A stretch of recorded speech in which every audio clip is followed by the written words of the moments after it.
Hi, long range hunting. Today we're going to be talking about one of the most misunderstood parts of hunting, and it's also one of the most important, and that's terminal ballistics.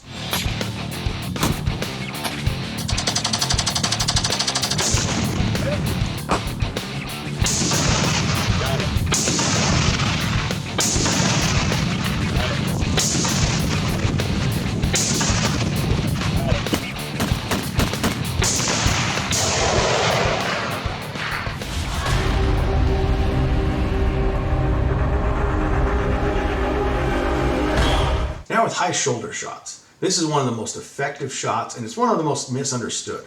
Again, the quote-unquote meat guys that are always worried about losing a little bit of meat, they say, oh, well, you're blowing the shoulders, you're losing half the animal.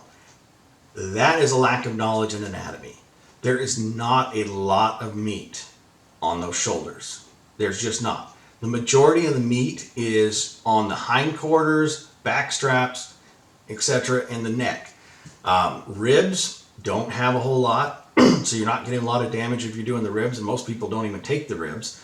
But a shoulder, if you look, it's just simply a shoulder blade, and there's two little pieces on each side, and then there's a little bit on the back, and then you have the rib cage.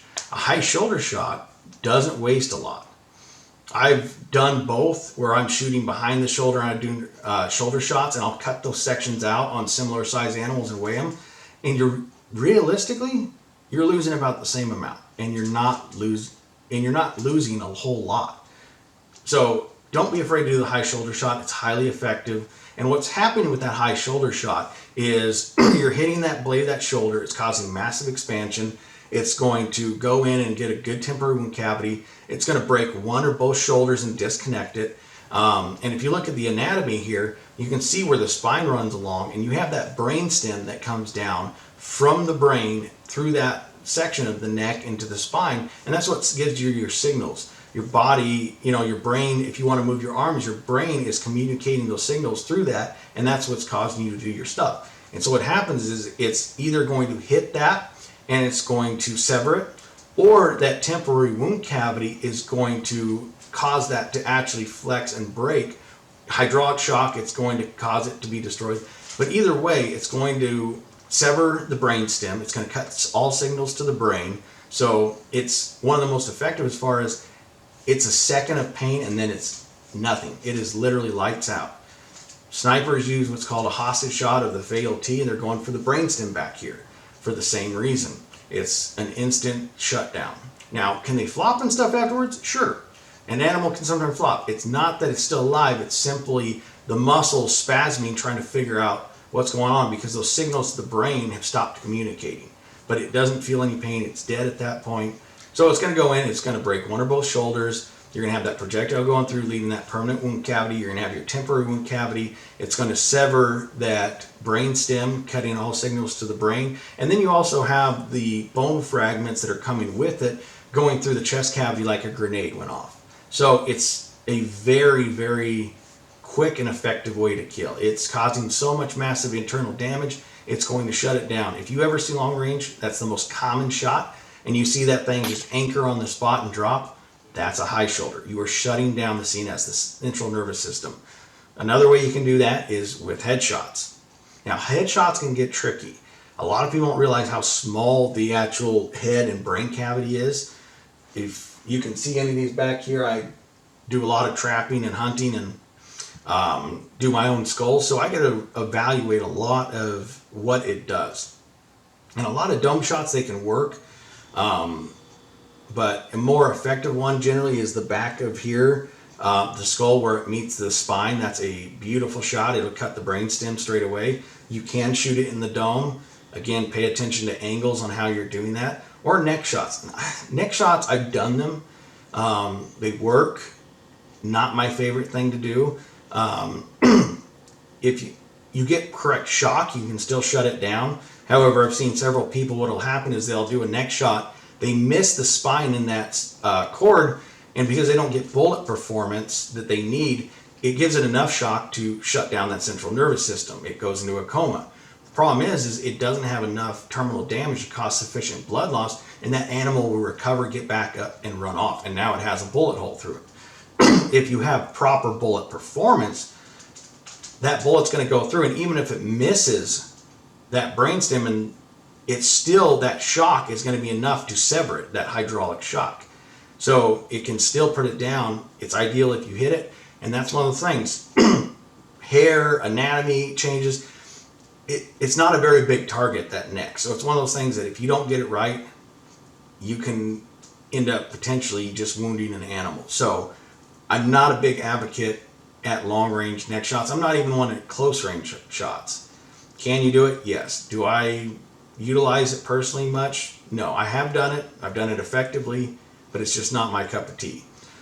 So there are several shots. Now, again, you can put it in the vitals and still get CNS. If you have a large enough cavity, you can put that animal into a temporary coma, and what's going to happen is it's going to basically get knocked out, and it's going to bleed out. Sufficient blood loss, it'll never recover. It's not going to feel anything. It's just like if you get knocked out. It's unconscious. Now, I want to use a prime example right now. These are two members. They're actually admins. It's Jakes and Peter. And these two guys were original members when it opened. They were some of the first guys in there. And they contacted me from South Africa. They'd gotten into hunting. They really didn't know much of what they were doing. They were taking shots and simply just aiming for, again, the pie plate vitals and hoping for a good kill. They wanted to learn more. So I spent the next year on Messenger with them, doing videos with them, talking with them, teaching them, critiquing them. And this is the ultimate result. They went from basically hope and prayers, just squeeze the trigger and hopefully get a good one, to CNS shots. They're dropping animals dead on the spot. This one is Peter. And you can see that thing dropped dead on the spot. A good CNS shot. It's one of those things, they went from just, long track jobs, trying to put something down, to picking a good bullet and the animal dropping on the spot every time. Now this is Jake's. Now, as you can see, that one also, again, different shot placement, but dropped on the spot. You can do it every single time if you know what you're doing. If you understand how that animal's built, your bullet, your gun, and your marksmanship, you too can kill like that. It's one of those things that it's people's lack of ability and ego that get in the way. You can prove them wrong definitively. I do it all the time. I can take them on the range and prove to them what I'm doing, and they'll do it even, and then look at me and tell me I'm wrong after they've done it and they've seen it done, because they don't want to admit they're wrong. Don't be that guy or gal. Learn. The best in the world are always learning. That's what makes them the best. They're always adapting. They're getting new equipment. I preach that all the time. The day you stop learning is the day you have failed. Now, these guys, they've done other hunts. I don't have footage of all of it. But even Jake's taught his wife and son, took them on their first impala hunt. And they went through, and both his kid and his wife were able to, on their first animal, anchor both of them dead on the spot. Now with weight, again, you hear the deer, you hear the elk, but what is the real difference? Let's dive into that. Everybody says skin thickness has to do with it. It does, only minutely. People don't realize that the majority of what is going to affect your bullet is actually inside, and that is your depth from the outside to the vitals. Now, that meat and everything, meat, bone, cartilage, all that is going to play a major factor. Because again, the bullet, a lot of people don't realize how thin hides really are. When you're talking about a thick versus a thin hide animal, you're not talking in inches, you're not talking in half or quarter inches, you're talking about an eighth of an inch. It's really not as big of a factor, especially for a bullet going a couple thousand feet per second at impact velocity. It'll start the expansion some. The harder it is, the more it's going to do it. So it does have an aid of getting that started, but you're going to get much more resistance in the meat and ribs, or the shoulder, or the head, or wherever you're going to shoot it. That's where you're going to meet most of what's going to cause that bullet to expand, not that thin layer of skin. Now here's two comparisons. We have whitetail deer and we have elk hide. Now I do my own taxidermy, so I spend a lot of time with my own animals of actually seeing what the hide is like, how it cuts, how easily it is to go through stuff, and it would amaze you at the differences. A lot of the weight of the hide is simply hair. If you go with a white-tailed deer, it doesn't have nearly the hair or the length of an elk. But, you know, wet or dry, here's a comparison of actual tanned hides. And again, they have been shaved down to get all the fat and meat off, and it's showing just the hide itself. But we're looking at an elk and we're looking at a deer. Now, you can tell there's not a whole lot of difference in them. And again, when we're talking skin thickness, we're talking 1/8 of an inch between them. So it's really not as big of a factor. But we're going to dive in here and compare. So first, we're going to start with a white-tailed deer and an elk. Now, a Rocky Mountain elk bull will have around 23 inches from one side of the chest to the other. That is your chest depth. Now, it's going to have around a 15-inch vital depth, which means if you go inside, you have from one side to the other 15 inches of vitals that you've got to penetrate and destroy, basically. Now, the hide itself, from the hide to your bullet reaching the vitals, is only around 4 inches. I mean, we're not talking astronomical here. We're talking 4 inches. And again, not all of that is bone and hide and everything, because if you look, once you actually get into those, they're not sitting right up against the bone. There's a little bit, so you're going to have a gap there. So what you're actually penetrating, as far as what's going to cause that bullet to expand, and then you have that dead space, as I like to call it, and then you have the vitals. So you're only looking at 4 inches before you hit those vitals. With modern firearms and bullets, it's not hard to penetrate 4 inches. Now, if you compare that to a white-tailed deer, now the white-tailed deer, and it's going to vary on where you're at the size of the deer. I went with a Kansas buck. That way it's kind of a mix between the northern Canadian ones and the smaller whitetails down south. But we're looking at an average of a 16-inch chest depth. We're looking at 10 inches for the vital depth. And here's the kicker. An elk has 4 inches before you hit the vitals. An average white-tailed deer is 3. We're looking at a 1-inch difference. That's it. Now, the elk does have larger bones. It's more dense meat, so you do have a higher impact resistance. But all we're talking about here, as you can see, is an inch of difference as far as what it's got to penetrate. Now, again, we're looking at 7 inches of difference from the entire penetration. We're not talking, something huge. We're talking 7 inches. That's the only difference between the width of those two animals, which is, again, what matters. If you're going to blow if you have your bullet and you're blowing through every time on a white-tailed deer, you're not going to have a problem killing an elk. That's a huge, huge misconception. And a lot of it comes from lack of knowledge and ability. I hear all the time about how tough elk are. And yes, they are tough. I grew up in Idaho. I've hunted elk most of my life. Elk are tough animals. There's a lot of tough animals. However, if you use the correct bullet, the correct projectile, inside of its effective range with the right shot placement, that animal is going to die. Where it comes a lot into play, and again, I see this over and over and over, is people say, oh, well, it's a tough animal. It can go forever. Well, a lot of that actually comes down to the hunter and their lack of knowledge. One, if you're talking archery, or if you're even talking rifle, if they make a bad shot, or even if with archery, if you make a good shot, you want to let that animal go down, lay down, expire. And what will happen is they'll go in too soon and push that animal, and it'll take off in a panic, leaving for a longer track job instead of being patient and actually waiting for it.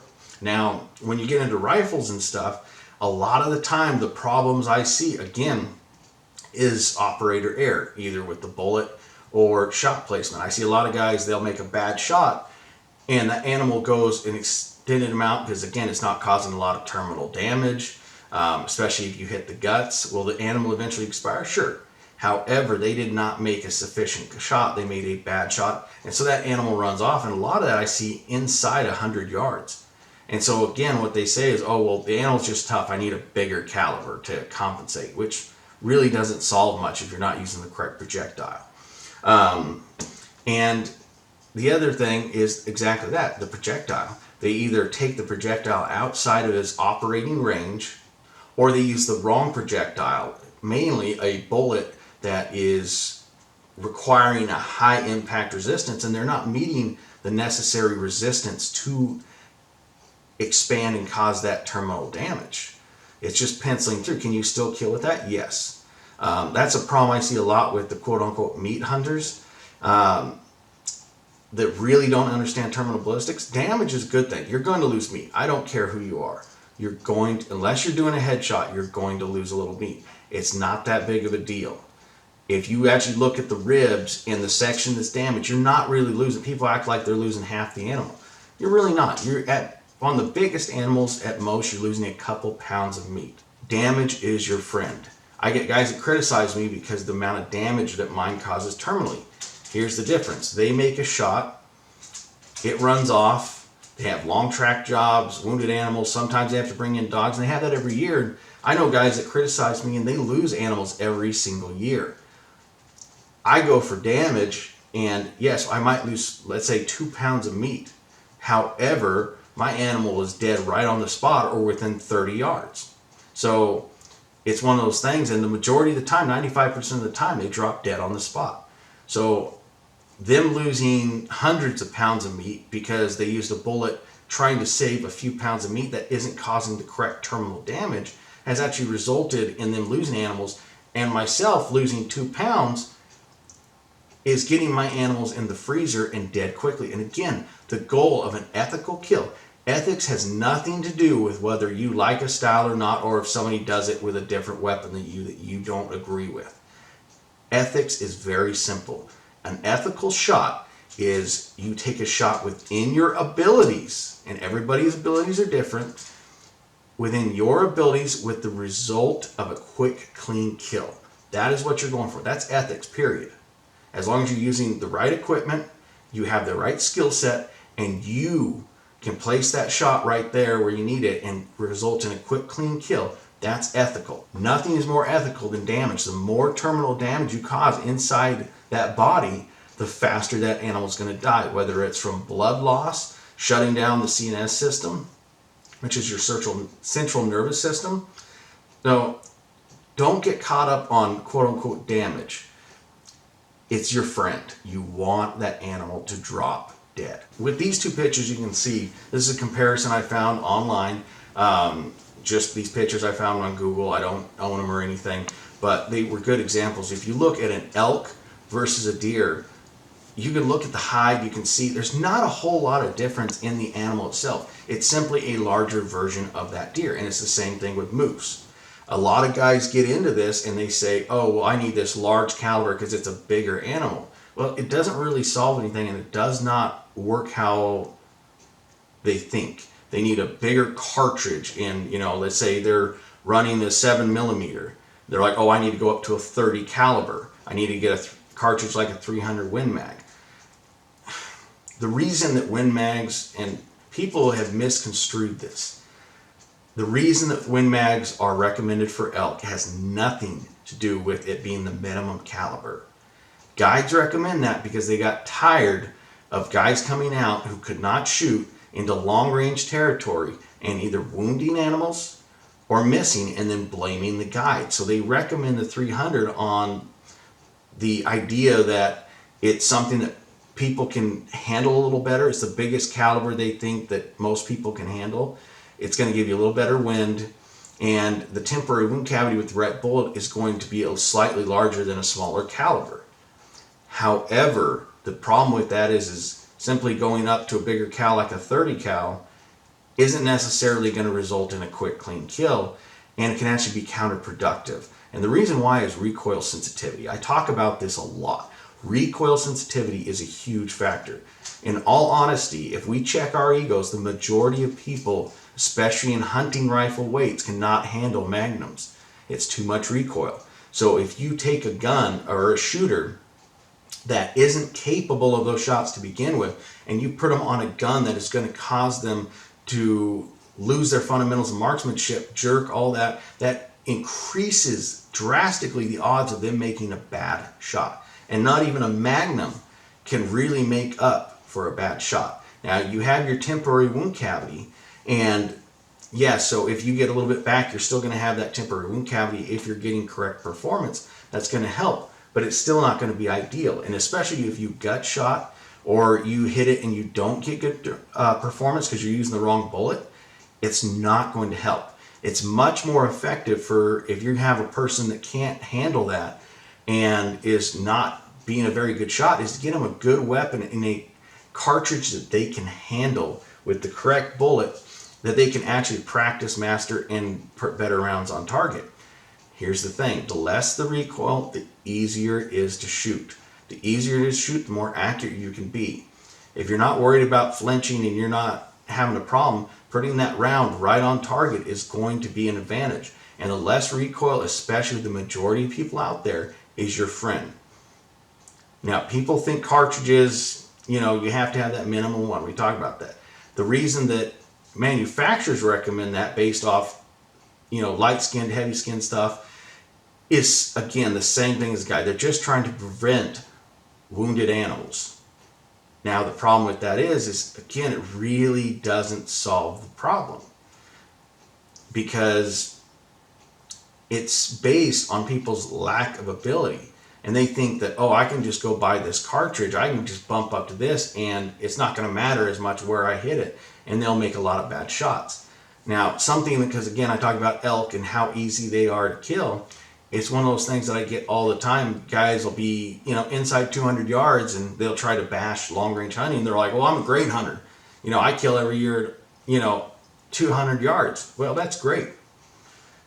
But it's not hard either. It really isn't. It.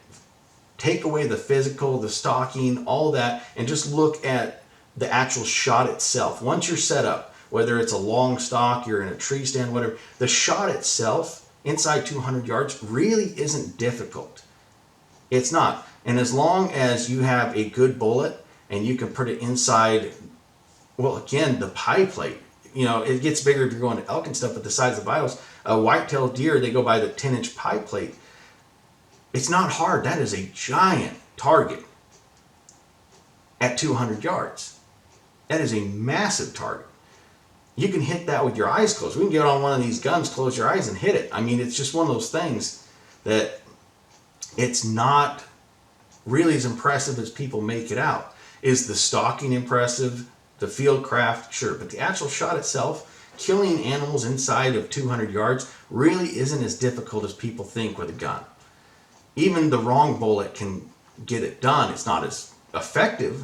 However, you can get it done. So now on that same note, I want to touch on something that I hear a lot of the guys that preach a lot of stuff that's incorrect.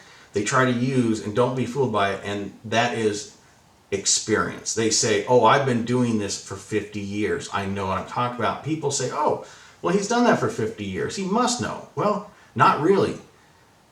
If you suck at something for 50 years, that doesn't make you great. That just means you still suck. You have not made yourself better and learned. You have simply done the exact same thing over and over and over in the wrong way. So just simply saying that, I've been doing hunting for 50 years, I've killed all these animals, well, that's great. That doesn't make you a good shot or even knowledgeable. There's a lot of guys I know that are highly accomplished hunters and they can't tell you the first thing about terminal ballistics. They simply pick a bullet that works and make the shot count. So again, I'm not trying to bash fieldcraft or anything, but as far as just the shot itself is what I'm focusing on. It's really not as hard as people think. The biggest enemy in it is you and your ego. Guys will use the wrong bullet day after day after day with the same kind of results.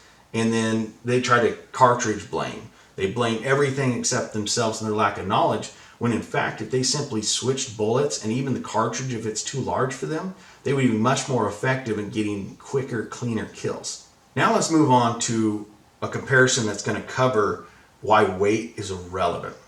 Now, today we're going to be comparing a 1,500-pound Yukon moose and a 1,500-pound Cape buffalo from Africa. Now, African Cape buffalo are known as dangerous game. They are very thick. They're very dangerous and they're very tough animals, as they say. Now here's the thing. Your bullet choice for that animal is going to vary from what you would use on a moose. And the reason being is because of the density of that animal. Now, again, we're working on density and penetration. We want that bullet to penetrate in and then open up inside, causing terminal damage. Now, on a Cape buffalo, you do have a harder hide, but again, we're not talking astronomical thickness, but the muscle density inside and the bones of it is really what's going to stop a lot of projectiles. If you use, it's one of those times, again, right bullet for the right choice. If we're using something like an ELD match, which has a very low point and it excels at longer ranges, expanding down to 13 to 1400 feet per second, depending on impact resistance, this would be a poor choice for that Cape buffalo for a behind the shoulder shot. Now, could you kill with the headshot? Yes. But as far as that, this, especially at that high velocity at close range with that impact, it's going to cause that bullet to open up quicker. It's going to hit that hide, it's going to go through, it's going to hit that meat, and it's going to start to rapidly open up.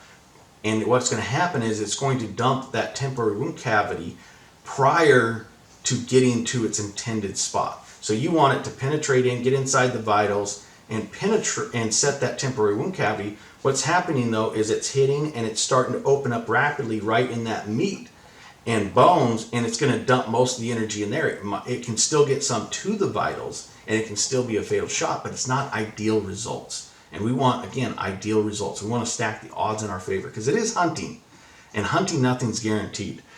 So doing everything we can to pick the right bullet for the right ballistics to get it down quickly is important. Now, if you look at a Cape buffalo, we were talking about the depth to hit the vitals.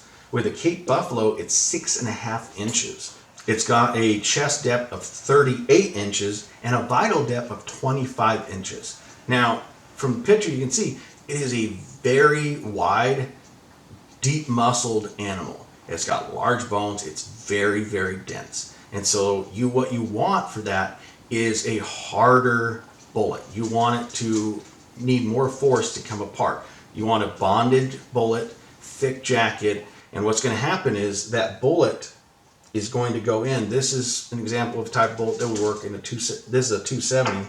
But what you want is that bullet to hit, and it's going to need more resistance, and so it's going to open up. It's going to penetrate deeper before opening up, making sure that by the time it's opened up, it's not opening too rapidly, that it's inside that chest cavity, and it's going to dump all of its energy inside of there. So it's one of those things, again, you want that bullet for that hard, dense animal to go in and hold together without too much expansion. And by the time that it's starting to actually really expand and dump that energy, it's inside the chest cavity. So it's, again, picking it. And shot placement can be everything. You can get different resistance on different parts of the body. Like I said, the head on one of those is still a vital shot. You're not looking at a lot of meat or anything to get through. It's just bone, and that bullet will penetrate that bone, and you're not talking an astronomical amount to get in there into the brain. So you could still do that with a match bullet. However, a shoulder shot, a neck shot, or behind the shoulder is not going to be an ideal shot and is going to give you poor performance. Now, let's compare that to the Yukon moose. Now, you can see a Yukon moose is nothing more than a larger version of the elk, which is just a larger version of the deer. They are very similar as far as build, hide, stuff like that, and it's a little thicker. Again, we're not talking an astronomical amount, but compared to a Cape buffalo, it is a much lower impact resistance. You can use match bullets on that for those shots, and what's going to happen is that match bullet is going to hit, it's going to start to open up, and it's going to open up fully and dump that energy into the chest cavity. Now, if we use that bullet designed for the water buffalo on something like a moose, what's going to happen is you are going to impact, you're going to have that go in, and it's not going to start opening up, if it does at all, until the opposite side. And so if you're hitting here, it's opening up over here. Again, depth of penetration has a lot to do with it. Bullets are designed, if you look at self-defense ammo, you have around, for most self-defense ammos, they go for an average of 13 inches of penetration. So you want to make sure it gets penetrated and dumps that energy in the correct place. If you use the wrong one, and I've seen this personally, a person I know hunts with a 375 H&H Magnum with water buffalo loads. Now that individual, I've seen lose multiple white-tailed deers and that bullet didn't perform, and they were shocked. They said, oh, why doesn't it perform? This will take down a water buffalo. Well, again, you're not shooting a water buffalo. You're shooting a white-tailed deer, which doesn't have a whole lot of high impact resistance, and so that bullet isn't expanding. And I've seen the same thing with other calibers, large, calibers designed for Africa, for elephants, to water buffalo, dangerous game, and what's with high impact resistance. And what's happening is they're just penciling through. Now, can you still kill with a penciling shot? Sure. Now, could you kill with that load on a white-tailed deer with a different shot placement? Sure. Head, it would take care of business. High shoulder, even close range, it's going to take care of business. However, neck, I would not use it on, and I would never use it on behind the shoulder. If you're going for a high shoulder, sure, it's going to work. So it's really, even though these two animals weigh the exact same, they're going to need two different bullets, and they're going to give you two different resistance. Now, the Yukon Moose has 24-inch vitals. The Cape Buffalo, 25. The Moose has a 34-inch chest depth, and that's for a big bull. If you're going down, it's going to be even less than that. So we're talking about 4 inches of difference in penetration completely through the chest on those two animals' difference. And the difference is a moose has 5 inches until you get the vitals versus 6.5 for the Cape Buffalo. But again, in that time, that muscle and everything is going to dictate what you're going through. A Cape Buffalo has a much higher impact resistance, especially with those larger bones and meat and muscles and everything than a moose does. So anything in North America, really, the ELD match will handle all day long. You start going into larger stuff as far as your penetration, that's going to make a big difference. But as far as these, even though they're the same weight, even though two animals are the same weight, anatomy-wise, it can change how that bullet performs. Now, I hope this has helped enlighten you. I hope this has helped educate you. Just remember, field results speak for themselves. And also remember, people generally tend to blame everything but themselves.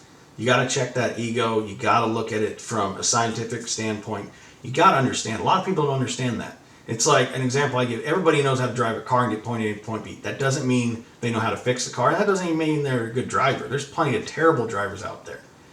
It's the same thing with hunting. Just because you shoot an animal and you've killed it doesn't mean you actually understand the science behind it. The more you understand about the science behind it and how killing works, the more effective you are, the better hunter you are. So, again, don't pay attention to a lot of BS. There's a lot out there.